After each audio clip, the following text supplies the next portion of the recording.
Hey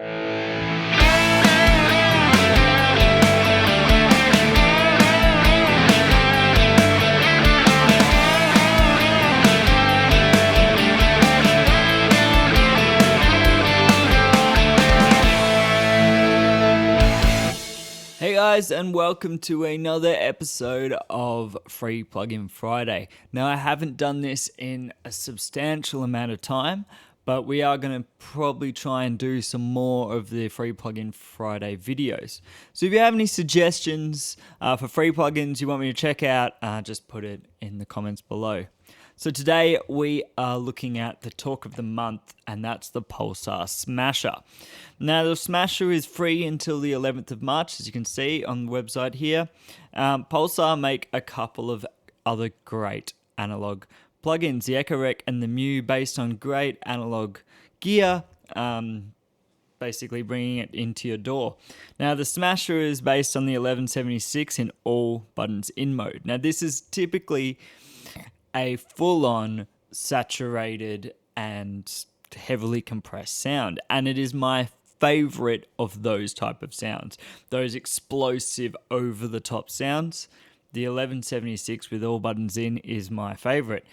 So I think this has got a few modifications to it to kind of make it suit even better for that kind of smashing sound. I think it gives it a little bit more clarity, but I've been messing around with it the last 2 days, and it sounds great. If you look at the website here, you kind of got, a bit of information on why it sounds so good and what you can use it on and all that.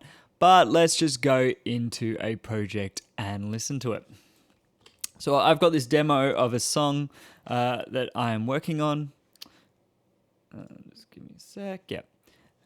And it's not finished, it's not really mixed, but I thought it would be a great kind of thing to show on the drums. So I've looped this bit of the chorus. I'll just play you with all the instruments, and then we're going to go into a few different sounds and why I think it's an awesome plugin. I don't know what to say. I can't hold my tongue 'cause it's so cold. You're right next to you.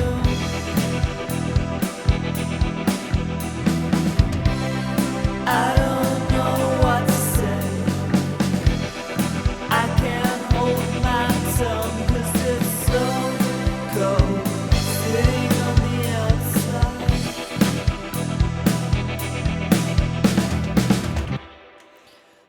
So far that's the whole song. I mean, the vocals are just scratch vocals at the moment, and the drums are all programmed using BFD3. Now, what I want to show is what you can do with Pulsar Smasher to drums and bass, and on a whole mix, a few other things. We'll start with my favorite use, which is on the drum bus. So, as you can see, I've got it here. Basically, to go through the controls, you've got bypass, input, which controls, obviously, how much you're feeding the compressor, output, which isn't just volume. You can see these little helps come up in the when you go over it, and this actually saturates as well. It emulates the output control on an 1176, where your output stages are getting saturated, you turn it up, which can have really cool uses. And then you've got this parallel knob, and this is probably the most important control to have an effect like this, because you can get this huge thing and just dial it in a little bit. Other features include oversampling, where we'll have a quick look into the aliasing in this. It is really, really not bad at all, but it's good to have the oversampling option. But compared to other saturation plugins, you probably can't even notice any aliasing with off. So let's just solo the drums and listen to it. So here's the drums, and I'm going to dial it in. So.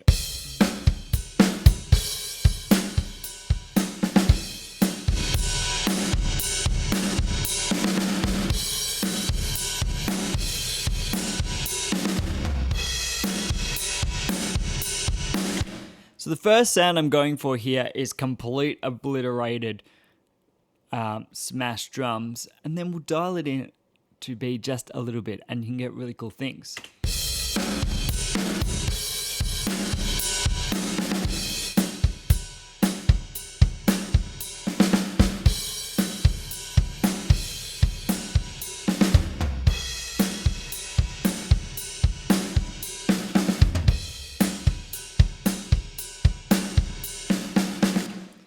So as you can hear, it kind of, just with a little bit in parallel, I think that was 20%. We can dial it back a little bit maybe.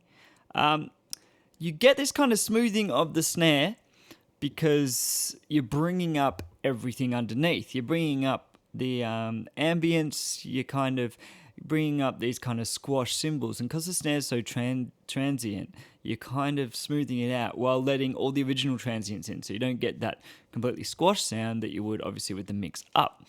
And this is my favorite use of these kind of things. Just dial in a touch on that drum bus and just have this real cool pounding sound. So go through it again and then we'll put in all the other instruments.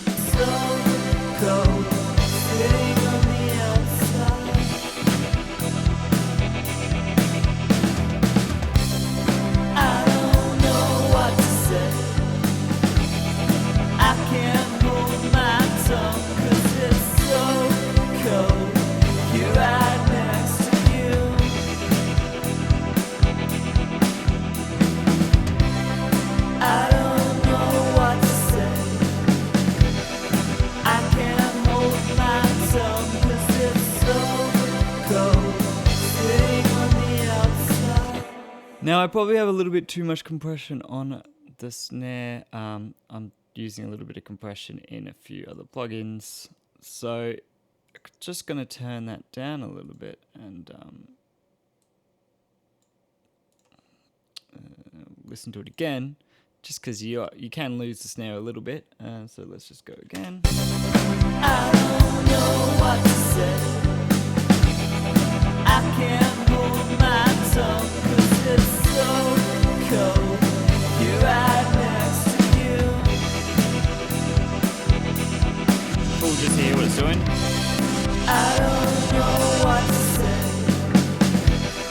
I can't hold my tongue 'cause it's so cold. Sitting on the outside. So that is my favorite setting for it. But what you can do, because it has this saturation in the output, is barely touch it and give it more of a flavor. So let's just solo the drums up again and get that. So we're going to go full. I'm going to dial back the input.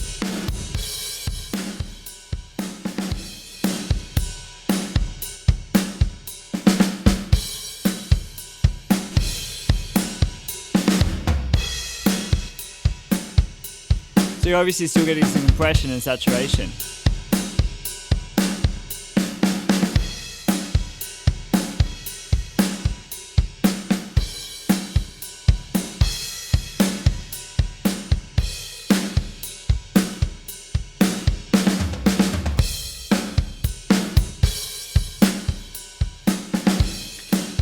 So what we're doing here really is extending out the sustain of those things without getting that crushed ambience, and yeah, and just giving it a bit more fullness, which is kind of cool. So back in the mix. I don't know what to say. I can't hold my tongue 'cause it's so cold. You're right next to you.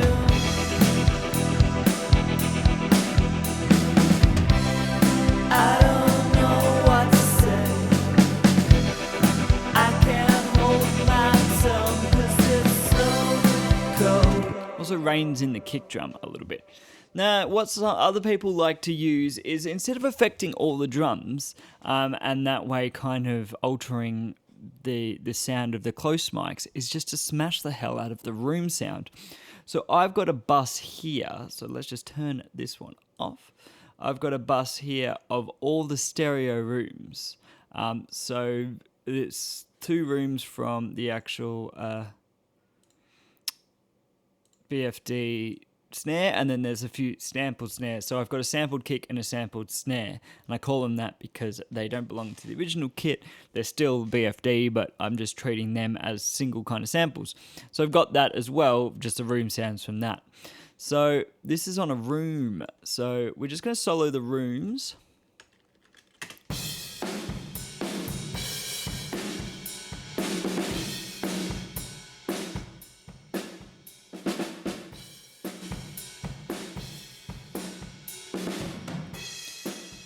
So you're really getting the rooms to kind of fill out a bit. They're feeding a reverb, but the reverb is after the compressor, obviously. So you can dial it back a little bit, and then put in the whole context of the drums.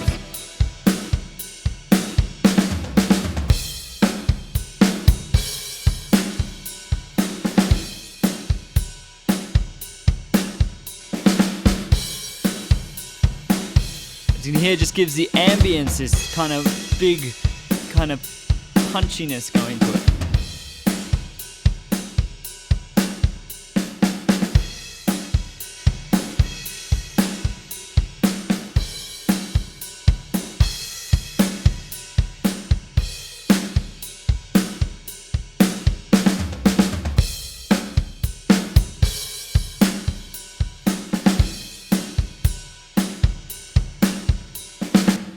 And then lastly, in the drum thing, we're still looking at room. This is going to be a mono room though. So I'm going to turn these off. So we have these mono rooms.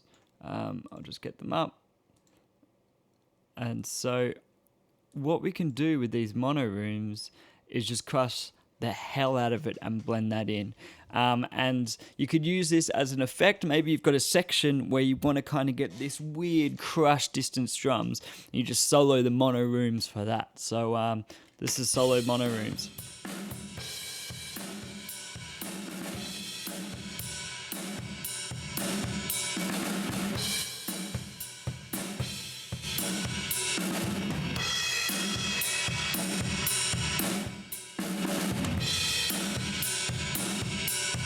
Let's bring them into the drum mix.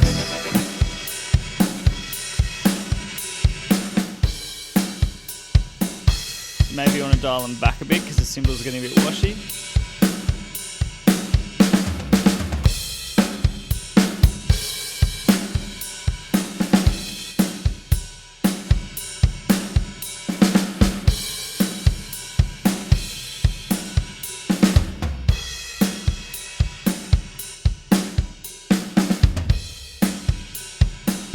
Similar to what it did on the rooms, but just on a kind of different element, just added that little ambient thing to it.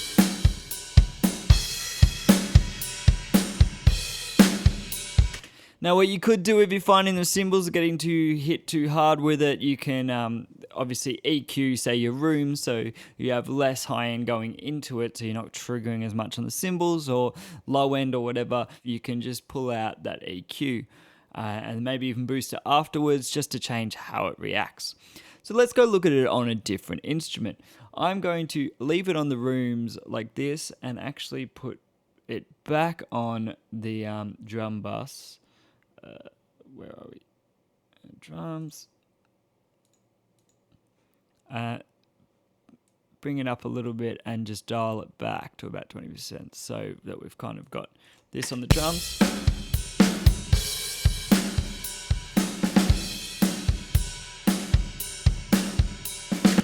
Cool.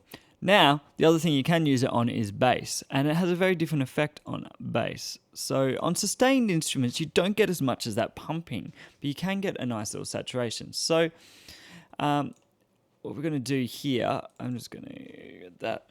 What we can use is the output gain to give us that saturation from the analog output stage. So I'm just going to put everything 12 o'clock, and now I've got this Blue Cat gain here just to bring the gain back down so we're at unity.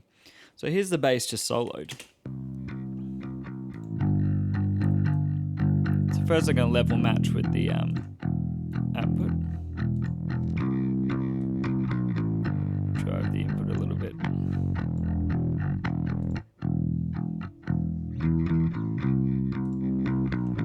So we're getting a bit more grit and a little bit more growl going on, which I'll dial back a bit in the mix.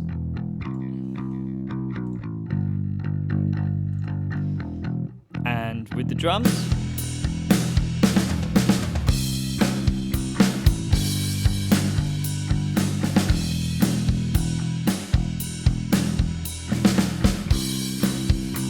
and with everything,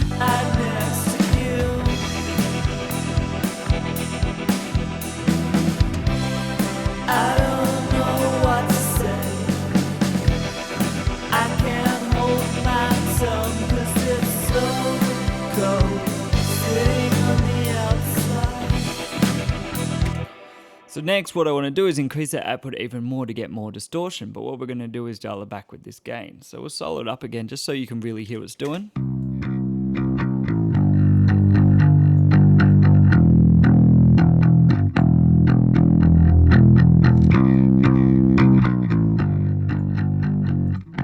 So I want to get the same volume, so you bypass both. Bring it back a little bit.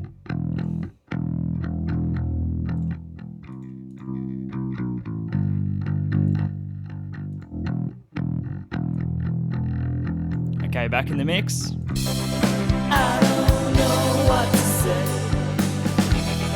I can't hold my tongue 'cause it's so cold. You're right next to you.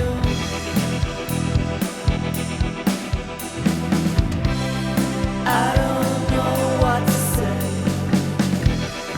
I can't hold my tongue 'cause it's so cold. Sitting on the outside.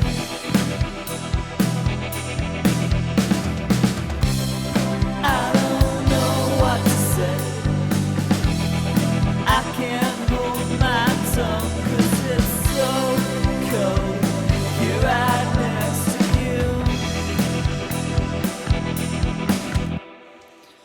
So that's it on bass. I'm going to dial the mix back a little bit, pull it back a little bit as we move on, because that's probably a bit extreme. Let me just check the levels here.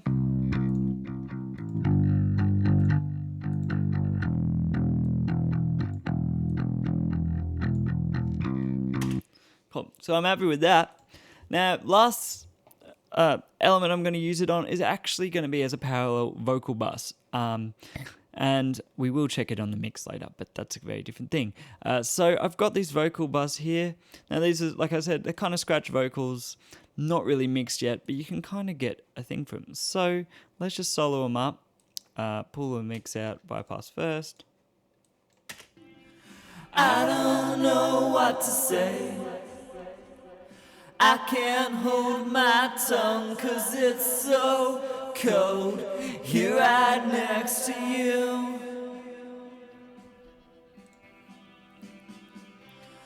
I don't know what to say. I can't hold my tongue 'cause it's so. I don't know what to say. So you can hear we're getting distortion there. I'm just going to dial the output back a bit. I don't know what to say. I can't hold my tongue 'cause it's so cold. Here right next to you.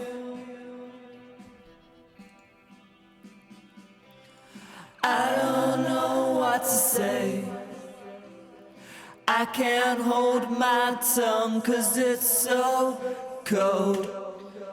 So basically, I'm just dialing in a little bit to add a little bit of that kind of melding together.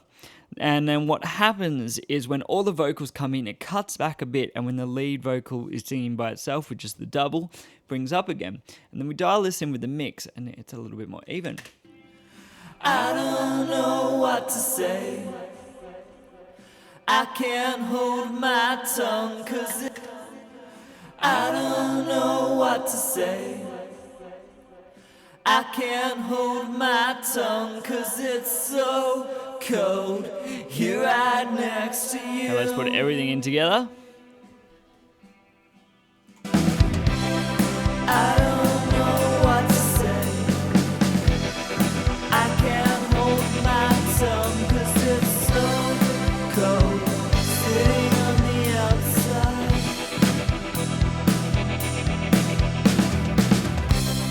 I don't know what to say.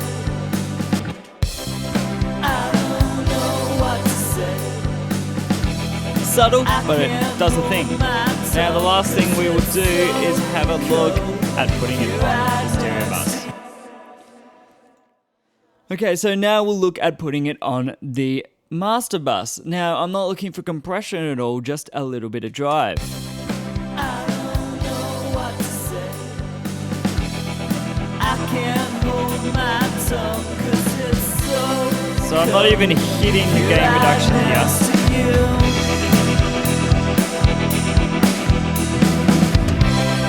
I don't know what to say. I can't hold my tongue 'cause it's so cold. Sitting on the outside. Sorry, but I might have just got a bit clippy there. But basically, I'm just trying to get the levels the same. I don't know what to say. I can't hold my tongue. I'm bringing these back a little bit. It's so cold. You're right next to you. So take both of them off. I don't know what to say. I can't hold my tongue 'cause it's so cold. Sitting on the outside.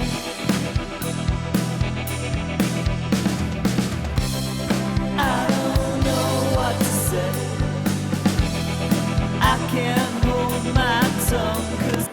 Now this is kind of overused. You're not always going to put, smash on everything in your thing, in your project. You're just going to maybe put it on the drum bus like I did here, rather than, vocals but I just wanted to show what it can do. Now, lastly, I did talk about oversampling, so I just wanted to show the analysis of that.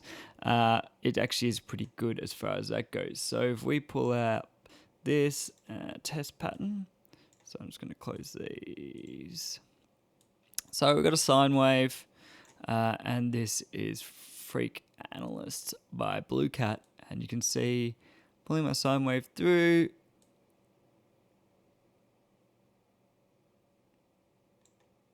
Typical sine wave.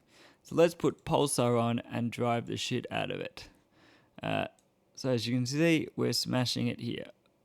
Basically, beyond what you'd ever use it for, just to show what oversampling is going to do and the aliasing. And it's not really that bad. We've got two really quiet tones down here at that frequency. Let's get this up here.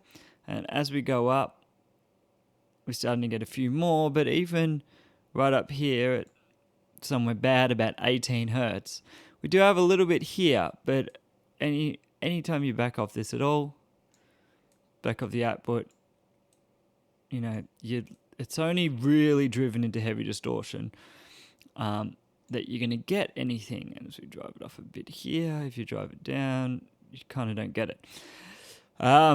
But let's just show what oversampling can do. It's nice to have the option there, so I just drive it as hard as I can. We'll leave it at that frequency. We'll go 2 times. We've lost most of those, kind of harmonics that are out of place from aliasing. 4 times, gone. And of course, 4 times, so 8 times gone. And there's a little bit on the edge, and then 8 times completely gone. Let's just read through, obviously. That's just how it is with oversampling. So, yeah, I'm running at 48. So 8 times is significantly higher filter. And basically, the aliasing is up really, really high. And obviously, if we go back to off and we're down here more reasonably, 3000, yeah, we do have a little bit. So it's really nice that there is this oversampling feature. I am going to do a video on oversampling and in a few plugins and see if it kind of has a real world difference, because a lot of people do this sine wave testers and you can actually see all the frequencies, but a lot of that ends up being masks by noise and other high frequency content. So I'm going to get a whole mix going with a bunch of plugins that have oversampling as an option, have it off and have it on, and really push the saturation in a likely mix, not just like full out distortion on every single instrument, because there's not many times that is going to be how you deliver a mix. You're not going to just saturate everything for the sake of it, but instead kind of getting a punchy rock mix and seeing what it will do. So look out for that. It may be a while for me to make that one, but it will be coming soon. So that was basically the Pulsar Smasher. Great free plugin. Like I said, free until the 11th of March. I'm possibly going to use this on a lot of rock drum mixes and maybe a bit of dance stuff too, just because it is what I want in an all buttons in 1176 style thing, and the mix control, the output saturation, oversampling, all those features are just great to have, and it's easy to use. I use Monster a bit, and Monster's cool. It's got a few other features like transient modes and stuff to kind of not lose as much of that kind of punch as you'd get when you put an 1176 in all buttons mode. You lose a lot of punch, obviously. But I do like the sound of this better. Just full out like the sound of this better. And I love Slate stuff. But maybe I'll do a comparison. Let me know. If you want a comparison of all the different plugins that kind of do this kind of thing, not just 1176, but stuff like the Devil Lock by Santoys, which is a Shaw level lock, any of the oversaturated, overcompressed kind of punchy things, let me know. And as always, subscribe. There'll be more free plugin Friday stuff coming up. A lot more guitar videos coming out, so be sure to check out them. Cheers.